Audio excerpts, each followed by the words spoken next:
आजरा नगरपंचायती विरोधातील आंदोलनाच्या पार्श्वभूमीवर राजकीय वातावरण तापलं। विरोधकांनी शहराच्या विकासासाठी 1 रुपयाचाही निधी आणलेला नाही। नगराध्यक्ष अशोक चराटे यांचा आरोप। विकास कामांवरून सत्ताधारी विरोधकांमध्ये आरोप प्रत्यारोप तीव्र।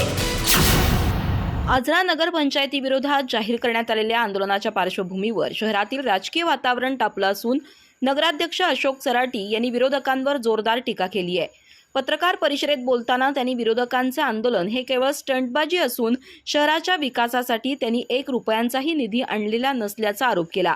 विरोधी नगरसेवक परशुराम बामणे, डॉक्टर स्मिता कुंभार आणि अन्याय निवारण समितीच्या वतीनं मंगळवारी भजन आणि ढोल ताशांसह नगरपंचायतीवर आंदोलन करण्याचा इशारा देण्यात आलाय। या पार्श्वभूमीवर सत्ताधारी गटानं पत्रकार परिषद घेऊन विरोधकांच्या आरोपांना उत्तर दिलं। नगराध्यक्ष अशोक चराटे म्हणाले, नगरपंचायतीची सत्ता हाती घेऊन अवघे 6 महिने झाले असून या कालावधीत शहरातील रस्ते, पाणीपुरवठा आणि विविध विकास कामं वेगानं सुरू आहेत। मंजूर झालेल्या सुमारे 80% विकास कामं पूर्ण झाली असून उर्वरित कामं तांत्रिक अडचणी आणि पावसामुळे प्रलंबित असल्याचं त्यांनी सांगितलं। सभागृहात विकास कामांना मंजुरी देऊन बाहेर आंदोलनाची भूमिका घेणं ही विरोधकांची दुटप्पी भूमिका असल्याचा आरोपही त्यांनी केला। शहराच्या विकासासाठी निधी आम्ही आणत आहोत, मात्र त्याचं श्रेय घेण्याचा प्रयत्न विरोधकांकडून होत असल्याचं त्यांनी नमूद केलं।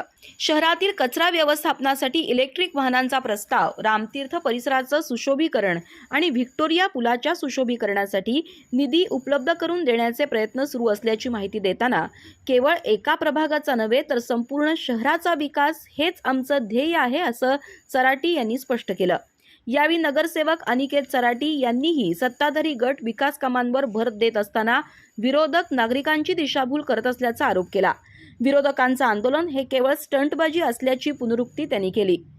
पत्रकार परिषदेला नगरसेवक परेश पोतदार, संजय चव्हाण, अश्विन डोंगरे, समीर चांद, आरिफ खेडेकर, महेश खेडेकर, अनिरुद्ध केसरकर उपस्थित होते।